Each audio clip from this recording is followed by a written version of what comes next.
আমার গ্রামের জীবন সম্পর্কে জানতে পারবেন A to Z যদি এই ভিডিওটা ফার্স্ট টু লাস্ট পর্যন্ত দেখেন। আজকে ছিল স্যাটারডে, যার কারণে আমি বের হয়েছি ঘুরতে, কেননা আজকে শনিবার আর আমার কলেজটা বন্ধ ছিল। আমি শুক্রবার শনিবার 2 দিন ছুটি খেলাম, অনেক আনন্দ করলাম, ঘোরাফেরা করলাম আর কি। পড়াশোনা তেমন হয় নাই, তাই আমি ডিসিশন নিলাম যে আজকে যেহেতু সময় আছে, মানে আজকের পরে রবিবার থেকে ক্লাস শুরু, যার কারণে আমি ঘুরতে পারবো না ওই কয়দিন। এবং আজকে আমি ডিসিশন নিলাম আমি ঘুরতে যাব, এবং আমি আমার নানির বাড়ি থেকে আমার নিজের বাড়িতে যাচ্ছি, আপনারা দেখতেই পারতেছেন। আর আমি আমার এখন সংক্ষিপ্ত পরিচয় দিচ্ছি। আমি অলরেডি আমার আগের ব্লগে দিয়েছি আমি থাকি কোথায়, তারপরেও আমি নতুন করে বলতেছি। আমার বাড়ি হচ্ছে রাজশাহী বিভাগ, জেলা সিরাজগঞ্জ, উপজেলা কাজীপুর। আর আমাদের ইউনিয়ন সোনামুখী ইউনিয়ন। সোনামুখী একটা গ্রাম, আমি এই সোনামুখীতে থাকি। সোনামুখী হচ্ছে আমার নানির বাড়ি, এবং কৃষ্ণ গোবিন্দপুর এটা হচ্ছে আমার নিজের বাড়ি এখন আমি যেখানে যাচ্ছি। আর আমাদের এই গ্রামের আর একটা নাম আছে, অর্থাৎ ডাক নাম, সেটাকে অনেকেই পাঁচগাছি নামে চেনে, অর্থাৎ পাঁচগাছি নামে পরিচিত, সবাই এই নামে চেনে, যার কারণে আমি এই নামটাও বললাম। এবং এইখানে আসতে আমাদের প্রায় 10 মিনিট লাগে, যদি বাইক নিয়ে আসি তাহলে 5 মিনিট, অর্থাৎ আমার নানির বাড়ি থেকে আমার নিজের বাড়িতে আসতে 5 মিনিট লাগে যদি বাইক নিয়ে আসি। সোনামুখী কালীবাড়ি আমার নানির বাড়ি, অথবা সোনামুখীতে একটা কলেজ আছে, কলেজটার নাম হচ্ছে কাজীপুর সরকারি ডিগ্রি কলেজ, এবং এই কলেজটা আপনারা দেখতে পারতেছেন। অর্থাৎ এই কলেজের পিছনে আমার নানির বাড়ি। এই কলেজ থেকে প্রায় 2 থেকে 3 মিনিট লাগে আমার নানির বাড়িতে যেতে, আবার ওইখান থেকে আমার নিজের বাড়িতে আসতে 5 মিনিট লাগে যদি বাইক নিয়ে আসি। আর প্রিয় বন্ধুরা, ফাইনালি কথা বলতে বলতে আমার বাড়ির কাছে এসেই গেলাম। আর এটা হচ্ছে আমার বাড়ির রাস্তা, রাস্তাটা দেখতে পারতেছেন, এবং ভিউটা অনেক সুন্দর। এখন আমি বাড়ির দিকে যাব, আর এইখানে আমার এক দাদির সাথে দেখা হয়েছে। আমি ছোট করে আমার একটা হিস্ট্রি বলি। এই যে যে দাদিকে দেখছেন, এটা কিন্তু আমার নিজের দাদি না, আমার গোষ্ঠী হচ্ছে মন্ডল গোষ্ঠী।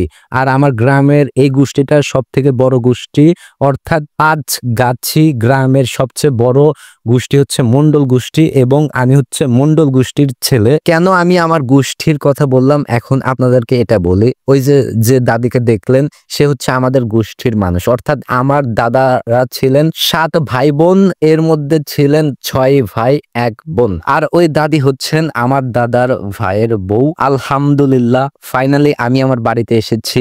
আর এই যে যে বাড়িটা দেখতেছেন, এইটা হচ্ছে আমাদের বাড়ি। এই বাড়িটা হচ্ছে নতুন করতেছে, যার কারণে এখনো কমপ্লিট হয় নাই। প্রায় অনেক দিন আগে কাজ শুরু করেছিল, কিন্তু কমপ্লিট হয় নাই। এখানে বারিন্দাটা আর 2টা রুম কমপ্লিট হয়েছে, এখন শুধু বাথরুম আর পিছনে একটা রুম হবে, তাহলে আমাদের এই বাড়িটা কমপ্লিট হবে। আর এখানে কেউ থাকে না, আমার মা বাবা ঢাকাতে থাকে, আর আমি যে বললাম সোনামুখী কালীবাড়ি, ওইখানে আমি থাকি, এবং ওইখান থেকে বর্তমানে আমি পড়াশোনা করতেছি, আপনারা সকলেই জানেন। এবং এই বাড়িটা যে দেখতেছেন, এইখানে আমার দাদি থাকে, আর আমার চাচারা সকলেই ঢাকাতে থাকে, শুধু দাদি থাকে। আর এটা হচ্ছে আমার বাড়ির পিছনের পার্ট। যেদিন আমি কলেজে ভর্তি হয়েছি ওই দিনই আমি শুধু এইখানে আসছিলাম, তাছাড়া এখন পর্যন্ত আসি নাই, প্রায় অনেক দিন হলো। আর মা বাবা কল দিয়ে বলতেছে গ্রাম থেকে একটু ঘুরে আসো, অর্থাৎ আমাদের বাড়ি থেকে ঘুরে আসো এবং সবকিছু দেখে আসো যে সবকিছু ঠিকঠাক আছে কিনা, এবং দাদি এইখানে থাকে, দাদির সাথেও একটু দেখা করে আসো। সো আমি যার কারণে এখন আসছি। আর এইখানে যে ধানের ক্ষেতগুলো দেখতে পারতেছেন, এইগুলো হচ্ছে আমাদের নিজেদের, আমার আর আমার ছোট চাচার। এই ভুঁই আর সামনের ভুঁইটা, আর এইখান থেকে আমাদের বাড়িটা দেখা যায়। আর ধানগুলা অসাধারণ, মাশাআল্লাহ, খুবই সুন্দর, যার কারণে আমি আপনাদেরকে এই ভিউগুলো দেখাচ্ছি। এবং এইখানে আমি দেখলাম কিছু ফুল হয়েছে, ওই যে পুকুরের উপরে যে কচুরি পানাগুলো দেখতেছেন, এবং তার উপরে ফুল, এই ফুলের নাম হচ্ছে কচুরি পানার ফুল আমরা বলে থাকি সাধারণত। সো ফুলগুলো অনেক সুন্দর। আর এই হচ্ছে ধানের ক্ষেত, ধান এখনো হয় নাই, তবে কিছু কিছু অংশে ধান বের হয়েছে আমি দেখলাম, এবং এইগুলো দেখার জন্য আসছি।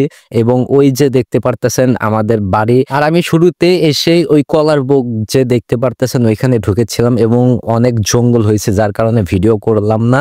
আর এই প্রকৃতির সৌন্দর্য দেখার পরে আমার মনটা এখান থেকে যেতে চাচ্ছিল না, মন শুধু বলতেছে যে আরো কিছুক্ষণ কিছুক্ষণ এখানে থেকে সময় কাটাও। কিন্তু এদিকে আমার ছোট ভাই কল দিয়েছে, ও ঢাকা থেকে এসেছে, তার সাথে দেখা করলাম এবং তাকে কল দিয়ে এখানে আনলাম। এখন আমরা ঘুরবো ফিরবো, একটু আনন্দ করব, আড্ডা দিব, দেন আমি বাড়ির দিকে চলে যাব। সো তার সাথে আমি হাসি ঠাট্টা করতেছি এবং সে যে আসছে এই সম্পর্কে কিছু কথা বলতেছি, জানতেছি এবং প্ল্যান করতেছি যে আমি যে জায়গা থেকে আসলাম অর্থাৎ ধানের ক্ষেতের ওইখানে। তো আমি ওকে বললাম যে ওইখানকার ভিউটা অনেক সুন্দর, ওইখানে গিয়ে আমরা ছবি তুলি। আর যাওয়ার আগে আমার হাতে সে ব্যাস পরাইতেছে, কেননা ও আসার পর থেকে আমার হাতের দিকে ফোকাস দিল দেখলাম, এবং দেওয়ার পরে আমার হাতে যে একটা ব্রেসলেট আছে ওইটা দেখে বলতেছে ভাই তোমার এটা একটু খোলো, আমি হাতে পরবো, কেননা এটা একটা ইউনিক প্রোডাক্ট। আর এটা আমি যখন ঢাকাতে ছিলাম তখন আমি অর্ডার করে নিয়েছিলাম, ওটা দেখার পরে তার পছন্দ হয়েছে, তাই বললো ভাই দাও আমি পরি। কিন্তু আমি বললাম যে এটা শুধু আমার জন্যই, এবং কালো করে যেটা দেখতেছেন এটা হচ্ছে ব্যাস। তো ও পরে দিতেছে, বললাম যে দুই হাতে দুটো পরবো, দেখি কেমন লাগে, এবং পরে দিল। সে লাগাইতে পারতেছিল না, তাই আমি আর কি লাগানোর চেষ্টা করতেছি। দেখতে পারতেছেন যে এই ব্যাসটা আমি কিনেছিলাম হাতে পরার জন্য, কিন্তু অনেকে বলে যে এটা বলে মেয়ে মানুষের ব্যাস, যার কারণে পরা হয় না। আমি নিয়ে আসছিলাম, পকেটে রাখছিলাম, এবং আমরা ওই জায়গায় যাইতেছি যে এখন ছবি তুলবো। আর দ্বিতীয়বারের জন্য যখন এখানে আসলাম তখন আমার একটা কথা মনে পড়ে গেল, যখন আমি ছোট ছিলাম তখন এইখানে বন্যা হতো। আমার এখনো কিছু কিছু মনে আছে, বন্যাতে অনেক মানে নৌকা বানাইতো, অর্থাৎ আসল নৌকা না, ওই কলার বুক দিয়ে যে নৌকাগুলো বানায়, আপনারা যারা গ্রামে থাকেন তারা বুঝতে পারবেন। সো এখনো আমার ওই স্মৃতিগুলো আমার ব্রেইনে ভাসতেছে এবং তার সাথে আমি শেয়ার করলাম। এইখানে আমি অরে বলতেছি যে তুই এরকম একটা পোজ নি, আমি এইভাবে একটা ছবি তুলবো, আর ও ওই রকমটাই করতেছিল।